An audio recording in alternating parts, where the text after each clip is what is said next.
All right, now we're live. Oh, here, sorry. We should tune anyway. Did it already switch over, Jacob? I'll check our volumes before we do the intro, before I go to the trouble. I think it was okay. Okay. I think the volumes were okay. It's all right. Kind of matched them, and last week that was almost perfect. So Okay. just Cool. watch if you go any distortions and stuff. Oh, yeah. I'll try to watch out for that. All right. Hopefully it's working. Hey, guys. This is Dylan. I'm here with Eric today. We're doing our normal Thursday show. This week, obviously, this week number 3 of Ike being on vacation. So we're trying to kind of feature some of the other guys. So Eric, 3 of us own the Meris pedals. No, 4 of us now. Sorry, with Jacob. So 4 of us now have the complete set of Meris pedals. So we're probably gonna mainly get to the LVX today. We at one point thought we were gonna go ahead and do both, but today we'll probably just hit the LVX for the most part. Sorry we're late. Yeah, I was gonna say I forgot we ended up being like another 6 minutes late. I ended up adding a bonus objective to the stream, so I'll explain that part in a minute. All right, let's see who we got in there. We got Alexander. He's local. Hey, Alex. We got Eric. Jacob's in there. Oh, hey, Janice. We got Janice in there. We got Sean. We got Joey. Sweet. Hopefully, like I said, we are a few minutes late, so hopefully everybody kind of migrates over. Any topics today before we roll into like the actual pedal stuff? Did we ever get a topic? No. You got any topics like in the greater world of guitardom or music? I mean, if you're in Denver, the UMS is this weekend. So. Oh, that is a good point. So yeah, if you are in Denver, UMS, which is the Underground Music Showcase, is this weekend. Our very own James is playing. With Float Like a Buffalo. Yeah, he's playing with Float. Is he also doing a C- show? Okay, so yeah, he's playing with Float. My buddy Rory's buddies Rory, Rob, and Kellen are all playing at Bar 404, where Jacob will be running sound. So that's actually kind of cool. I actually haven't been to 404. They're called what? Cloudcatcher? Oh yeah, sorry, I should have said Cloudcatcher and Astronaut. But yeah, I haven't actually been to 404. Have you been to 404? I don't think I've checked out that one yet. So. Yeah. Have you've been there? Okay. Yeah, I don't know that I've been like. I feel like in its current iteration. Well, that's what I mean. That I think I've been to where they're at. I just don't whatever the current kind of like HQ versus Three Kings kind of a thing. But yeah, I think it should be pretty fun. It's obviously another scorching week. It's always in July and it's always hot. Like that's part of it too. It's always spread out across the city.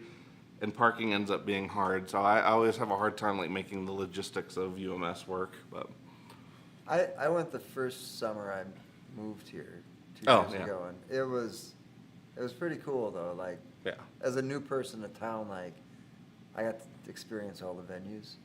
Yeah, in that regard, it is. is. Broadway, yeah. So that was kind of a nice experience. Like, just go up and down, and they had a lot of cool like street bands going on that day too. So like. I saw a lot of customers jamming out on the street corners. I was like, oh, I know you. Yeah, that part, well, I mean, we do actually have a lot. I mean, between the shop and just people I know, it's like a fair number of people are playing this year, which is good because, like, it's weird. Some years I feel like it favors bands that are not necessarily from our area, and then there's other years where it's definitely almost exclusively kind of local bands. Because, like, there was a few years where, like, I felt like most of the headlining positions ended up getting kind of snapped up from the locals. I mean, the summer.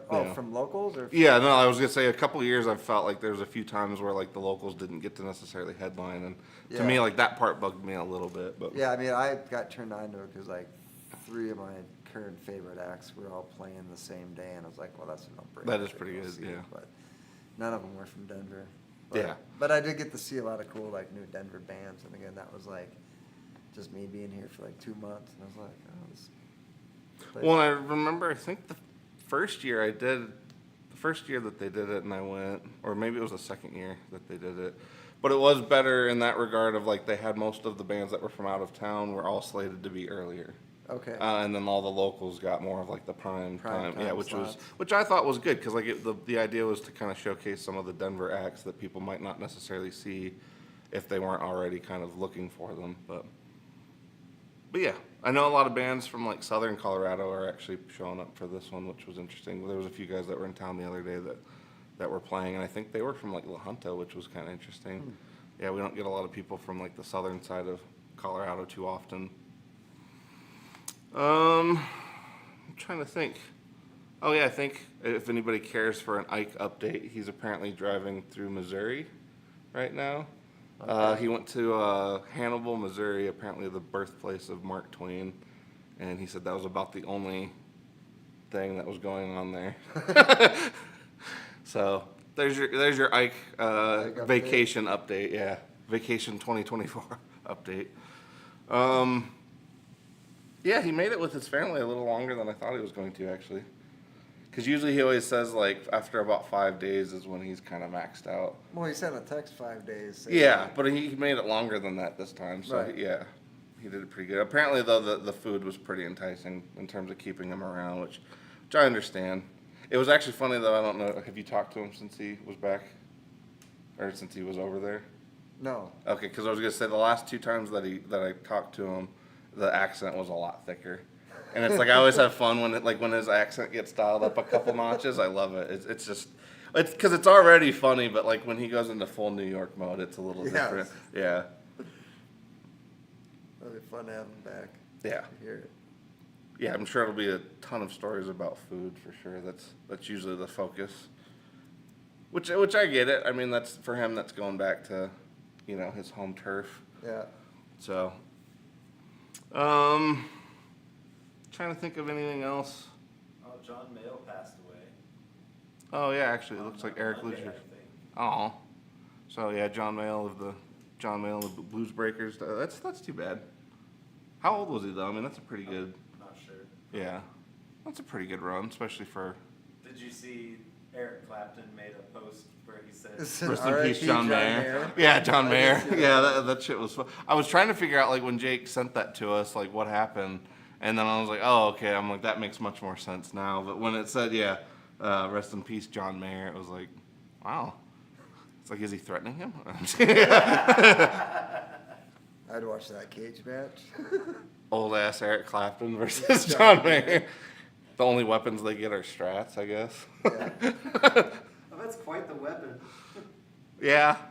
John Mayer's like 6'4" though, so I feel like he's definitely gonna take that. Between the age difference and reach and height difference, he's got that one probably pretty good.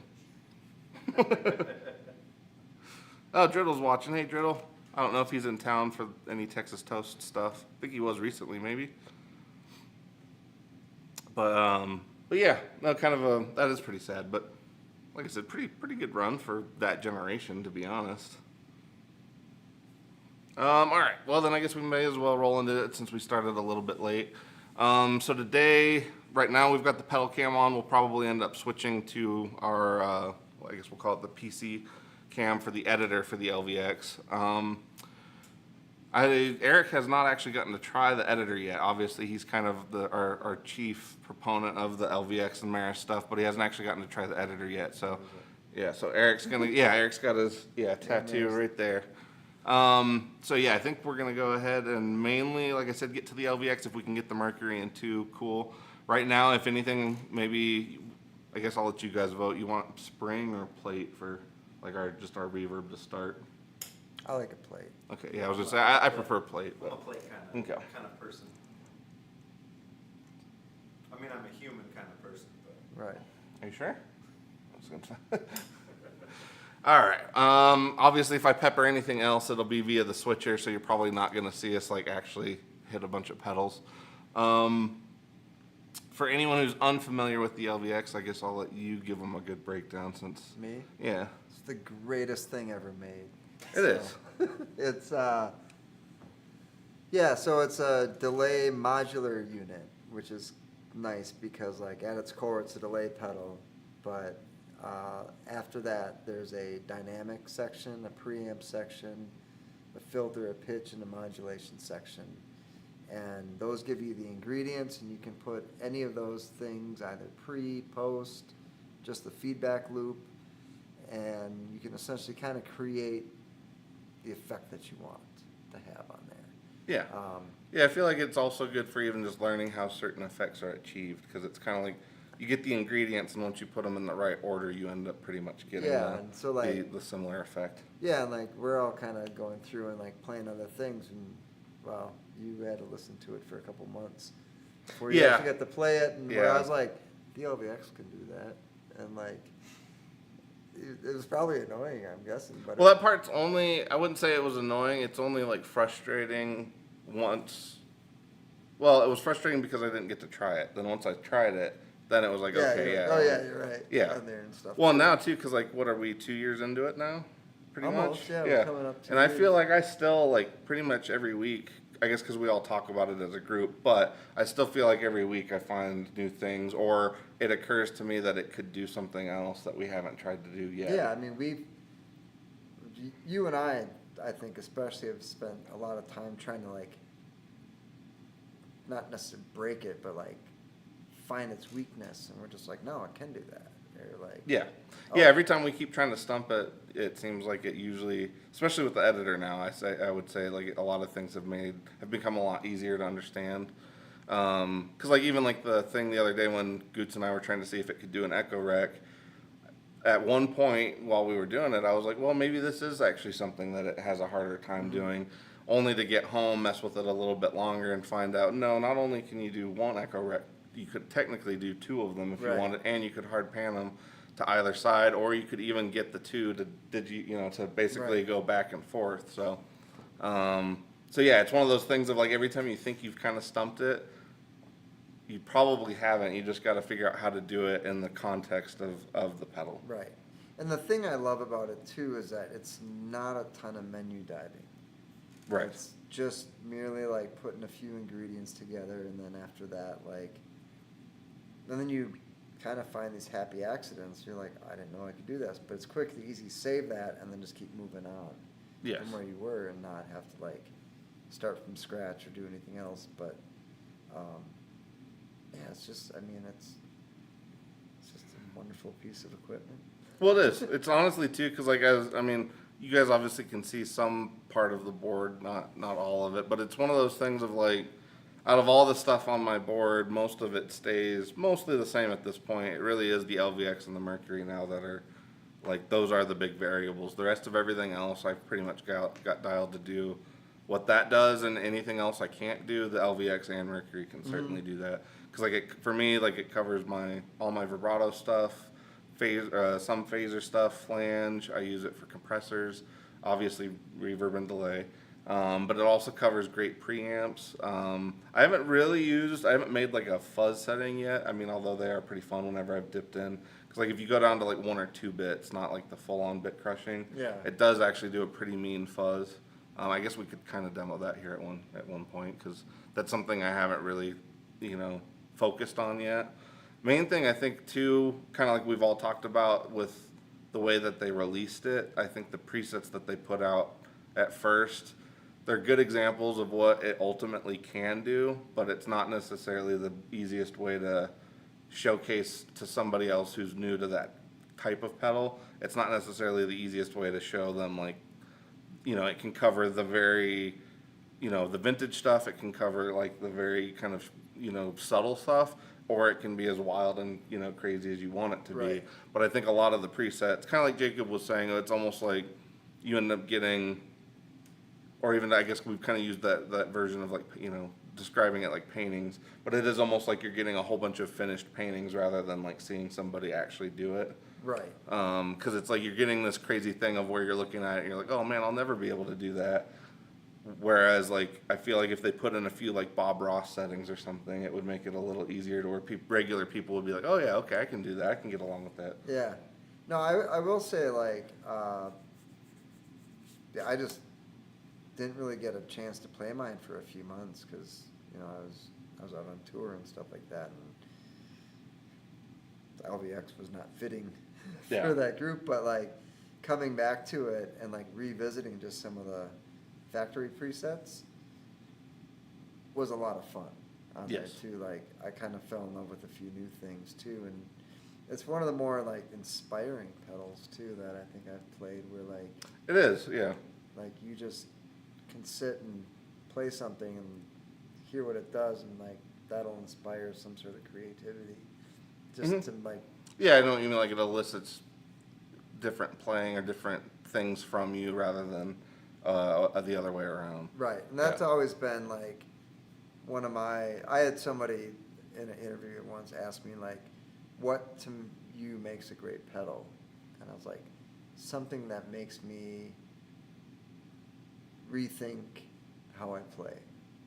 Yeah, yeah. On there. Or it makes you approach it differently than Yeah, you were it's like before. Yeah. it makes me like not just stuck in the same old thing, but it like makes me like a different approach to playing, and like definitely the LVX and the Mercury X do that, where you kind of listen. You have to listen to the pedal Yes. a little bit on there, but then you can also make it do what you want it to do. Yeah. So All right, let's check in the chat and then we'll just roll into the editor. And like I said, since you haven't gotten to try the editor, I'll probably let you take that part first. But oh, it looks like a couple of the dudes were asking if this was a Reverend. It looks like Driddle guessed. You guys did guess correctly. It is a Reverend. It's the Double Agent W. I don't remember what color this was called though. I mean, it's kind of like an emerald green, but I don't remember right off what they ended up calling this color. I'll find it for you. Okay. But it is actually really cool. I really love what they've been doing with like some of these new color options with so what they did with these pick guards, it's not actually like gold like it kind of looks. Essentially it's clear and then underneath is like the gold part. So you end up seeing like the gold through the actual clear part, which I think is kind of cool because like when you look down on it, it looks clear, and then obviously when you turn it, you're like, oh, cool.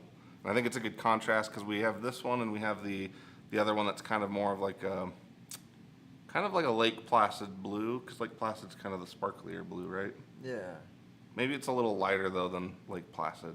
But anyway, like it's more, kind of in that same vein where you've got the slight sparkle finish to it. Sure, that's a double agent. Yeah, see? Double agent. P90 Yeah. humbucker. Double Agent W. Oh, weird. Why did they do that? What did they do? Oh, if you guys can't hear, I'm talking to Jacob. Two other double agents have that like rounded off upper horn. Yes. Why is the body different? So yeah, so this is the W. W signifies this body shape. So they have the normal body shape, which is Like the Charger? The Charger, yeah, that's more or less what they call it. Because basically the models are determined by the body and then the pickups with Reverend. So they have the W series, which is any of the ones that do have. I mean, I jokingly calls them W because of the wiggle stick. But basically, the easier way to remember the W is the like more of the Jazzmaster kind of retro shape, whereas the Charger is more of like the Telly Les Paul hybrid. That's confusing as all get out. It is a bit. So yeah, there's multiple. Yeah, but what determines the model ultimately, like the first part of it, is going to be the pickups. So like whatever they have, if it's the 390s or the 290s, or if it's the Double Agent, so it'll be that. Then the body signifier is after that. So it's it's easier than Ibanez. Oh, they're just a bunch of numbers. Yeah, theirs is just like Yeah. a random Easier number than- generator. than Gretsch too, like Gretsch is. Yeah, Gretsch are really well, really and I confusing. think there's reasons for like if I remember right, I want to say Jake told me that at one point it used to be the measurements. So for like, at one point it's not that way anymore. 26, 34, 30. Well, not quite, but yeah, kind of. But yeah, it used to be the length by the width. That used to Okay. be some of them, but I don't think that applies anymore because they're into the 60 something, and there's not 60. There's Right. not 5-foot Gretches walking around. Pretty cool though. That would actually be A pretty good cool. Halloween costume. Yeah, get Jake like a White Falcon Halloween costume. So that's called outfield ivy. Outfield Ivy. Okay, so that's the colors Outfield Ivy on this one. Like I said, I know we have this one. We have the same model in the blue color. I don't remember which other ones of the W in particular we got. But honestly, the Double Agent as a whole is, I would say it's probably the most popular, at least it seems to be the most popular overall choice with Reverends. Because I mean, you've got most Reverends, if they're not a signature model, will always have the bass contour. So you essentially have split tone controls and then you have a master volume. But what's nice is with the P90, especially if you roll the bass back a little bit, it does I wouldn't say it does the full-on strat thing, but it kind of It's gets pretty into close. yeah, it does that kind of telly/strat thing, but you roll the bass back in and you'll get more of that full kind of, because to me, like P90s have a great kind of almost liquidy kind of tone when they're in the neck position, if you're playing gainy. Obviously, if you're clean, it's just thick. Oh, what were you going to say something? Sorry. Oh, no, okay. I'm flabbergasted at their naming scheme. All right. Jacob's flabber's been gasted, so let's see. Oh, wake up, mouse. All right, so we are gonna switch over real quick to the well, not the camera, but the screen view for the editor. Hopefully, you guys can kind of see that. So the editor from Meris is, well, you guys can kind of see it. It's little screen here, obviously. The editor, essentially the way they have it laid out is you have the live device, which is like that top portion. Can you tell from the screen if the mouse is actually showing up in the editor frame?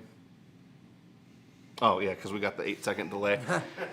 Anyway, once Jacob confirms that, hopefully it'll show up, because essentially you have the live device and then you have your library editor, which is next to it. And then from there, the rest of it are basically all just the primary kind of controls and categories for some of your editing. But if you go to the live device, you can see the mouse. Okay, cool. So yeah, we'll go into the live. Right now we're on setting 1, which is just like my setting. I've already basically kind of switched out my own settings. I think, how do we want to, because obviously there's a lot we could demo with the LVX. What do we want to focus on at first to just kind of show that it can do some, like if we do the Echoplex and the Echo Rec, I think that'll at least show that it can do some normal stuff, and then we can kind of get into the, if you want to make one. Echoplex? Yeah. Right Yeah, we can go into that one. Okay. All right, so that's my Echoplex setting that we actually dialed in. It's, oh, I forgot, it's up in the cabinet up front.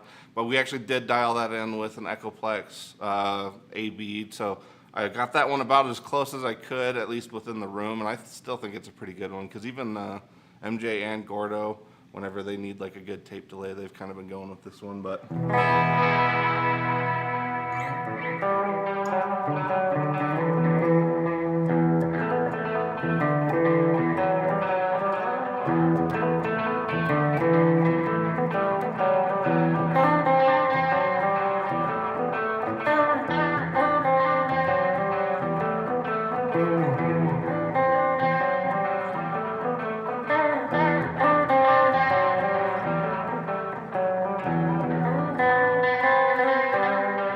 Obviously, as you guys can hear, pretty good, yeah. So that comes through as a good, to me, like it's at least in the room, hopefully it comes through properly on the stream, but to me, like that is better than any of the other like tape delays that I've been able to get from other companies. Now granted, obviously it took some tweaking, but like I feel like that is a really good tape echo. Like it fades off correctly. You get that like that little bit of chirp on the end with all the low cut kind of happening. It doesn't just stop. Yeah, it doesn't just stop, and it's got, well, and too, you can do crazy shit like, you can make it oscillate.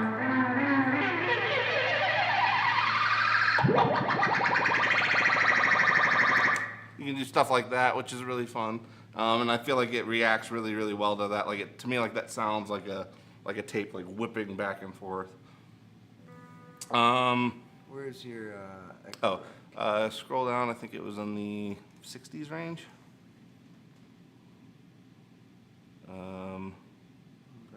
Where is it? Echo Rec. There it is, yeah, Echo Rec V1. So the Echo Rec, for anybody that's wondering, I guess, what the difference is between Echoplex and Echo Rec, the Echoplex was basically a tape delay with a single, well, not a single repeat, but a single head, more or less.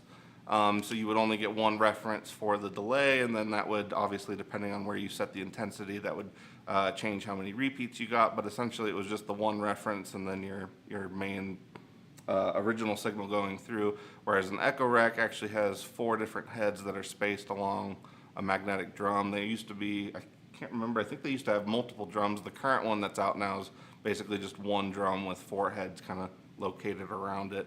But each one of those heads essentially gives you a slightly different spacing on those delays. and you kind of get these more rhythmic repeats out of it. So this one should not do that. Let's see, what happened? Oh, there we go. Expression control. Yeah, there we go. So it has more of that.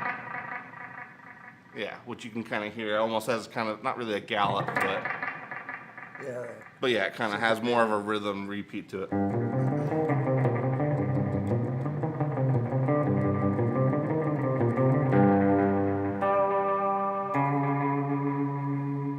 So yeah, kind of hits more of that rhythmic repeat. I still think that one's a pretty good, like I don't use Echo Recs that often, but to me they're really good at like being there without getting in the way. Yeah. Like they're one of those ones like when you stop, you get a very interesting sound, but when you kind of just when you kind of are playing, they're not like clashing with you. I feel like that's kind of where Echo Recs are pretty fun. So yeah, those would be like two of the staple kind of tape/magnetic delays that people are always kind of looking for. And actually, that does remind me, I need to send those settings to Terry. So those are, to me, those are two like pretty good examples of what it can do if you're looking for something more normal. And I was gonna say, Eric, obviously, if you want to choose something or make something, Yeah. it's up to you. But is this the one, the flames that you get? Yeah, it's actually, you guys haven't heard it in stereo before, I don't think. So let's do that just to show like, Okay. not a delay, but should be in. Yeah. Okay, cool. Let me, do we want to add a little distortion or no? Nah. Okay.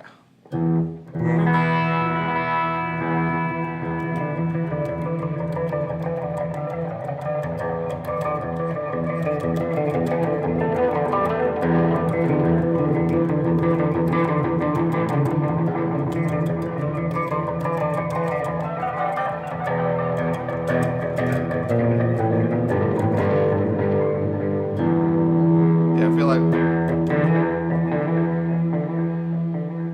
because even the fade off is pretty good, but it's also pretty usable. Well, I'm just I need to hearing bring it in the- going between the two, like, Yeah. got that nice slow.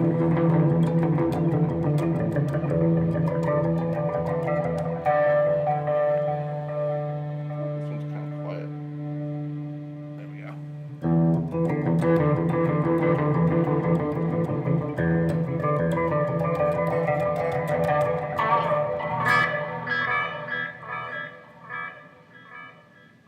I still love the way that one kind of, like, even the way the fade out happens on that one.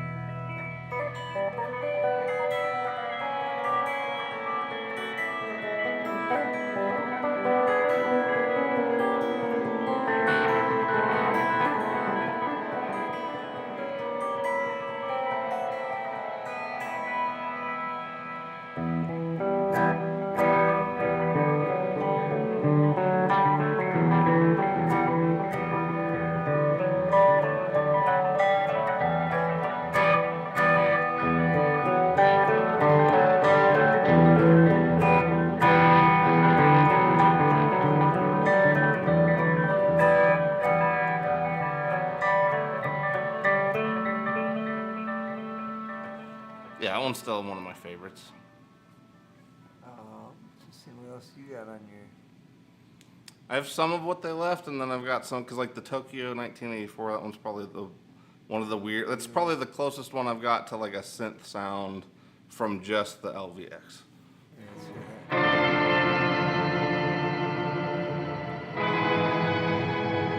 And what's nice is with that is you really just have to hit like one note and kind of let it do its thing.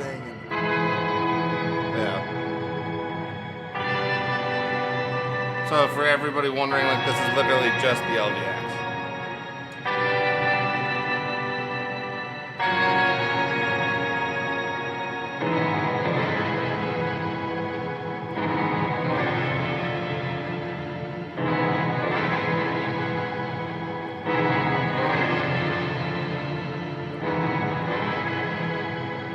Yeah, that's one that I like to just kind of let it do its thing. Yeah.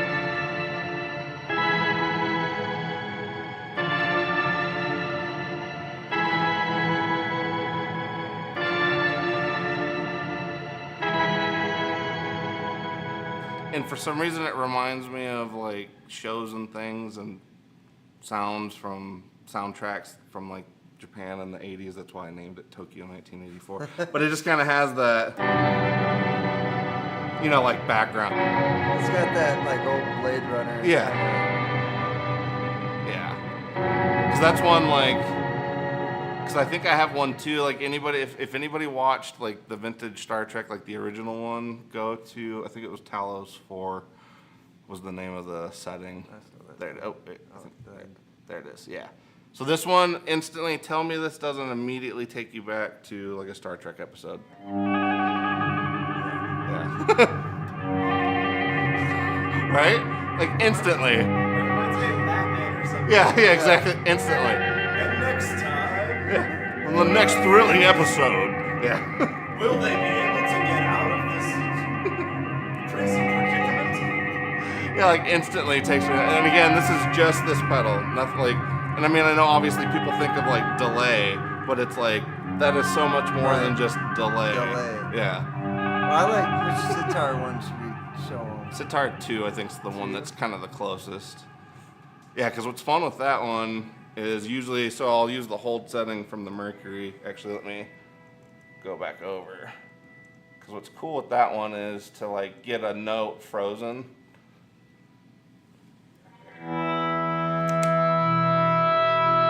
So you basically freeze it, and then I can turn this to maybe go to just a normal one. Maybe go to the Echoplex one.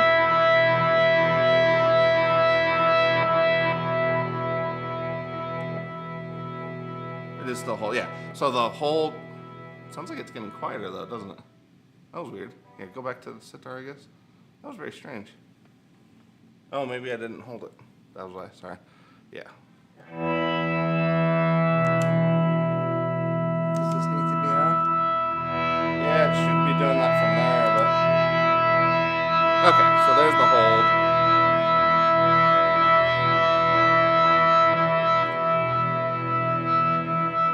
Yeah, still holding, and then you can hit the.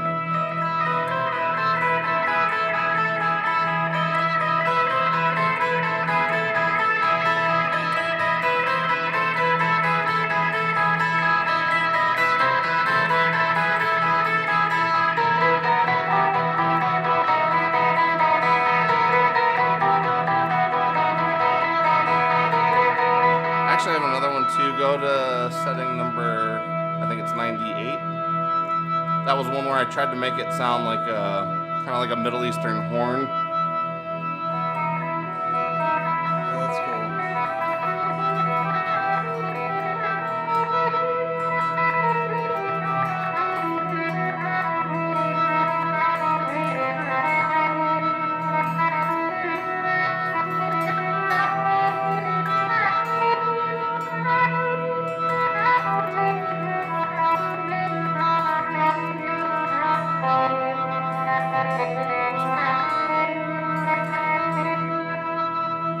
Yeah, so to me, like, it's a cool way, like, that's literally two pedals. We swapped settings midway through, but we're still getting, like, that cool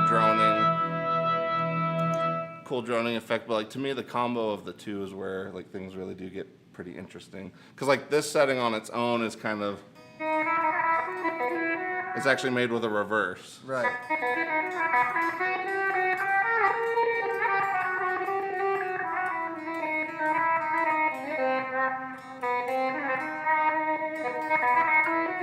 But to me, like, it kind of has that, it sort of has that, you know, not a bouzouki, but it kind of has that Yeah, flavor. Yeah. Yeah. On there.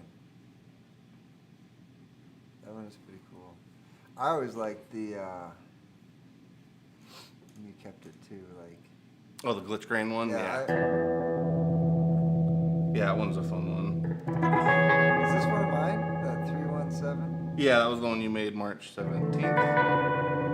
Is that the True Brewing? No. It might have been. Let's see what it is. Oh, I glitch everything. yeah. Man, that is such a good one, though.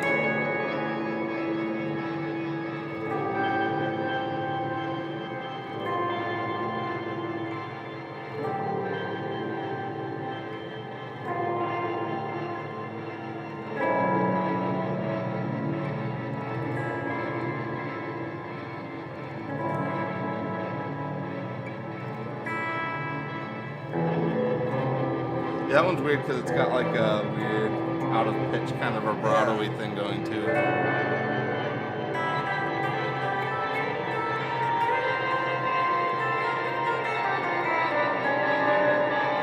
Yeah, and Cinema was always a good one too. Yeah, Cinema's a good one for like, yeah, kind of very ambient.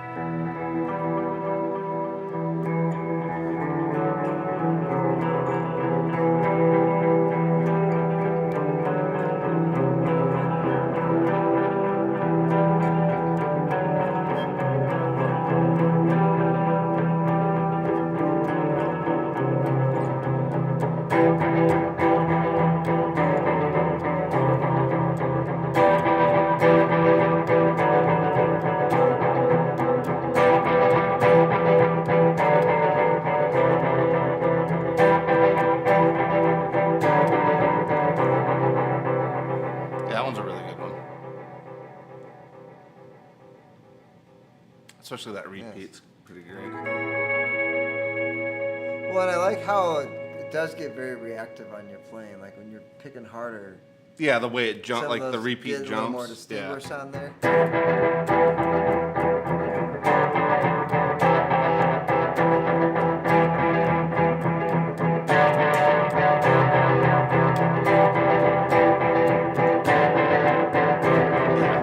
Yeah, it's very cool because like the percussive elements kind of come through a little bit more. Yeah, and I like noticed that with what I've made, it's I don't do so much like pedal tapping, foot dancing.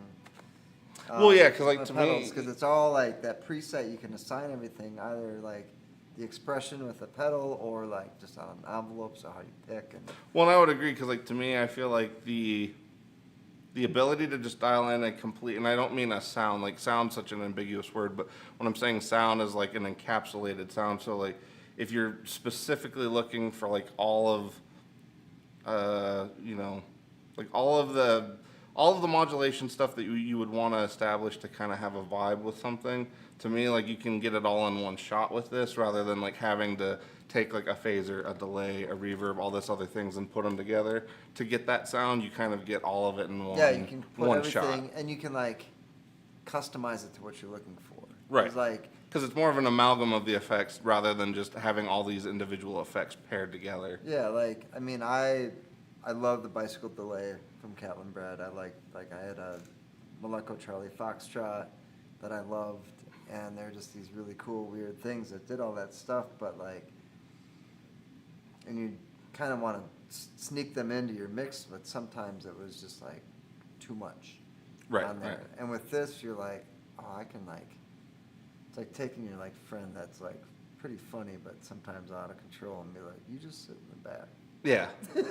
I'll let you know when I need you. Yeah, Yeah. But you can kind of put them there, but like just really like dial it into like, because I like putting that kind of stuff in not necessarily appropriate music, so you can like sneak it in where it's like acceptable, and people are like, all right, that's kind of cool, but it's not overpowering everything.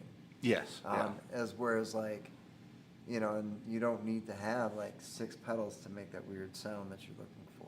Well, that's kind of what I mean, because like even to me, like even though my board is pretty expansive and I do tend to pair things with this, at the end of the day, most of the time though, I'm kind of using those effects when I just need the one effect. Right. And then everything else really is the LVX.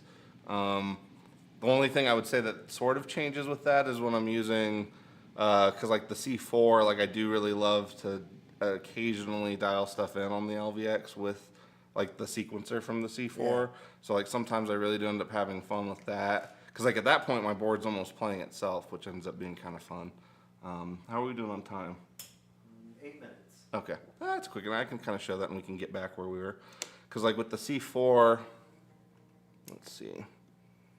Let's make sure it's not gonna kill us on volume. So for that, let me get something started. Let's do a BC.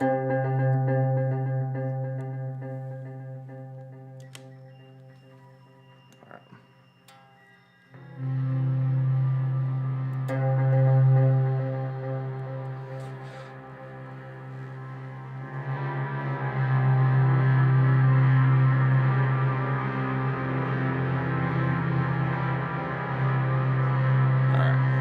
So with the C4, basically I have a sequencer going that kind of emulates a synth. And then I love to be able to, like, if you want to choose, like, any of the...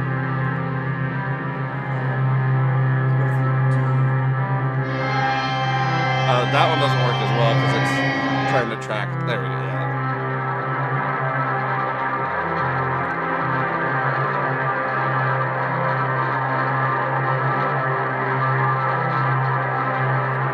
Or maybe do it higher note.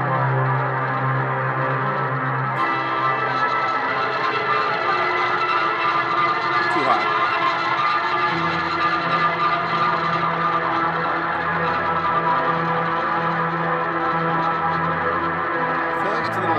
Today than normal, but I'll try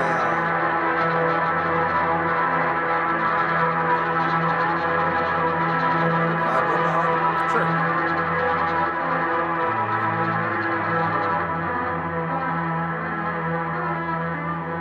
Yeah, that one's a good one. So that one kind of just adds like a kind of a vintage lo-fi kind of vibrato to it. That's actually pretty cool. Like dungeon synth. So yeah, it's kind of fun for that stuff too, like where you just want to kind of take something else and then just almost like putting it through a filter, I suppose. Right. Like you just want to kind of change the way it's coming across, because like that paired with the vintage haze setting on the Mercury, like I feel like that's always a pretty cool setting. What's fun though too is like with pretty much, yeah, between the three, yeah. What's fun with that though is then you can kind of take, you know, like even. Terry says you sound like Trent Reznor. Okay, there you go. Yeah. I know it's what you guys always wanted. Yeah, there we go. So like just adding an envelope filter from the C4 and then.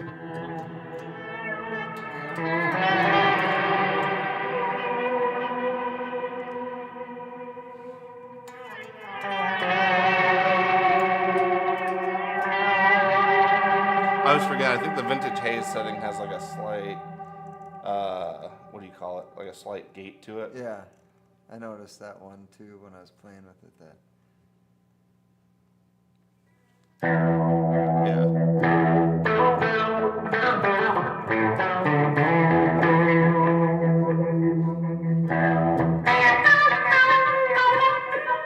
Anyway, any others in particular you wanted to mess with, or Space Cats. Space Cats? Space Cats? You can make space. Oh, actually, I forgot what was my space ladder one. Because I was just say at this point we're just kind of goofing, but 4 minutes. Okay. Oh yeah, I forgot. Yeah, that was my space ladder setting.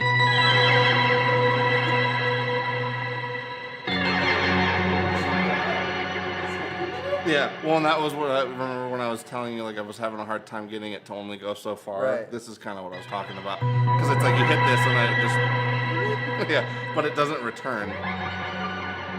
You know, we almost need like a boomerang pitch. So if I open this up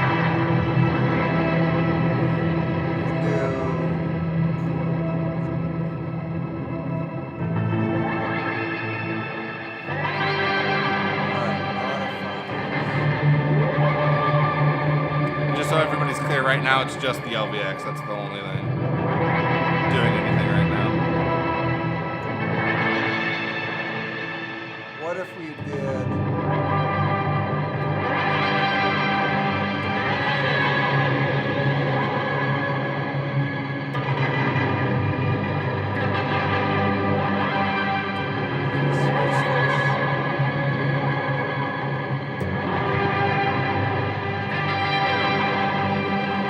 Going back down now?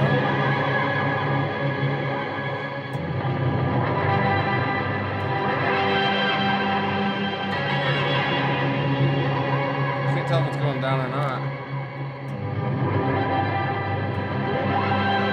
That first part's still going up.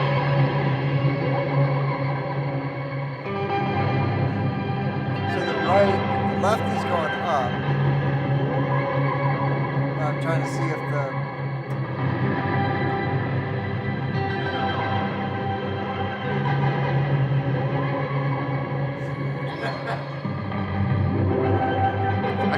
chat, so you'll have to tell me.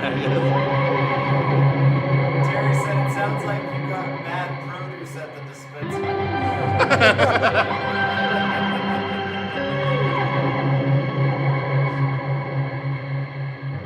Oh, product.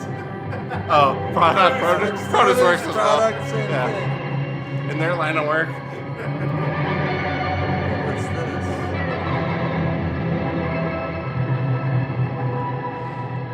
Did I turn the sequencer on? Maybe I did, because that looks like something I would do over there. That's fun. That is actually pretty cool. What? Okay. If we go over, it's okay, but But let him know now. It's Yeah. our prime time. yes.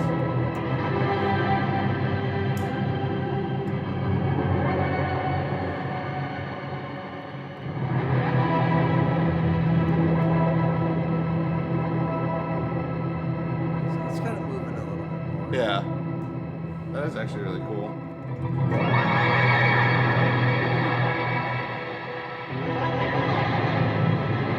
Doesn't agree with chords, it is definitely more of a single note. It's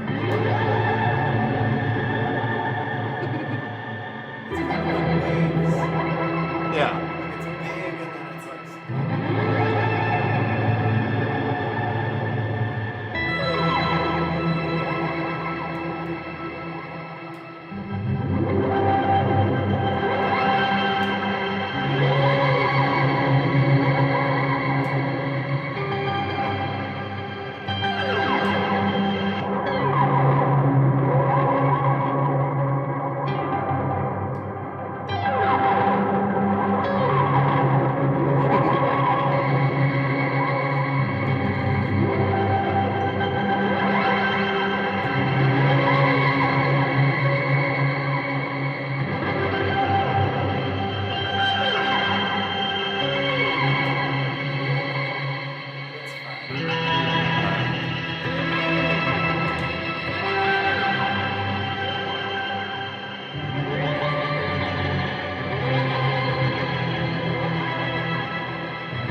That's pretty wild. It's actually kind of interesting to hit those high notes.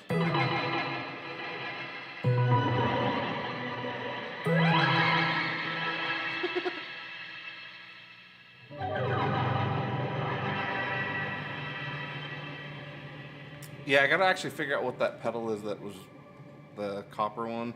Gotta Oh, figure out what yeah. that thing was actually based on so we can just look it up. But I guess we can call it quit. It's fine.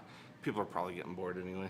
It was pretty fun though, because I was gonna say honestly, again, you know, it is incredible what the LVX is capable of all on its own. Because like I said, as much as I have on this board, it's still incredible that was pretty much, other than when we were doing like the sitar hold part, all of it was the LVX today. Well, we had a little bit of C4 for that synth part, but that was about it. I think, like I said, I guess we'll have to make this a two-parter, so I guess next time we'll do the Mercury. Hopefully, what was it that Gordo said? Did he say the Oh, editor? Summer, yeah. End of summer? summer. Okay. End of summer for the editor for the Mercury, so we'll see. Hopefully we probably won't hold off that long for that one, but we'll probably do another episode when that comes out too, because honestly, the editor is incredible. It was kind of like getting, I don't know, it was like getting the LVX like 2 or 3 times over, I feel like. And obviously, since we got it hooked up, if you want to mess with it more, you're more than welcome. Because like I said, the editor's just, Oh, just It's- that couple minutes of just poking things around. yeah, just having seeing it everything right front, there you're like that is "Oh, I'm incredible. gonna Put this up here and down there, and Yeah. it made it so much faster. Well, like I said, even for discovering the whole Echo Rec situation, or like trying to figure out how to set that up, finding that having it all, like all the taps listed right there to where it's easy to figure out, easy to digest, easy to, actually understand. Whereas like on the unit, it's, you can get there. It's just a little bit slower. With the editor, it just increases your workflow, like, at And least tenfold. I never had issue working on the unit. No. Like, I always enjoyed doing that. And I don't like menu diving, but that was pretty easy to maneuver around. But now with the editor, it's Yeah. really fast. Yeah. I see that, so. Yeah, I guess that's it for now or for this week's episode. I think is is August 1st technically the next Thursday? I think Ike's going to be back for that one. If he's not, then we'll figure out another one, but I think he's going to be back for that one. Anyway, we'll go ahead and wrap this up. We basically do this as part of Guitar Prime Time every Thursday, so we usually go on from 4-ish to 5-ish. And then the Texas Toast guys usually go on from 5 to 6, and then Dylan Talks Tone goes on from 6 to 7. Again, I'm not sure. I need to keep up with their schedule. I'm not sure if they're doing events this week or not. That's usually the only thing that interferes with their schedule. But I think unless you guys got something to add, I think that's pretty much it. Okay. Well, thanks for watching, and thanks for putting up with all the weird noises. Obviously, this was all of them are kind of weird noises, but this was more weird, fun weird.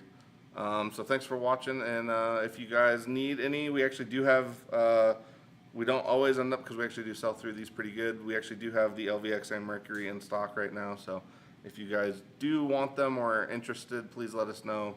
Obviously, we would appreciate any business on that end of it, because honestly, the LVX Mercury, like, yes, there's more stuff out there that's getting into that modular side of things, but I still think their format is just, It's the greatest. yeah, it's leagues past where everybody else is at for getting to where you want quicker. It's my favorite pedal to show somebody and just give them a quick tour. I set them in a room, and like an hour later they come out with these just big eyes, and like, that's amazing. Yeah. Well, I remember even the last dude I was talking to about the LVX. He's like, "Whoa, slow down, man. You're giving me way too many ideas. Way too many ideas." Yeah. Because I was kind of just telling him, like, if you can think about it in the context of the way the pedal works, you can make it happen. Like, that's really the only limitation is just your knowledge of how to get there, and you will eventually find your way there. Yeah. So, anyway, thank you for watching. That's pretty much it for this week's episode. We will catch you guys next week on the flip side. Bye.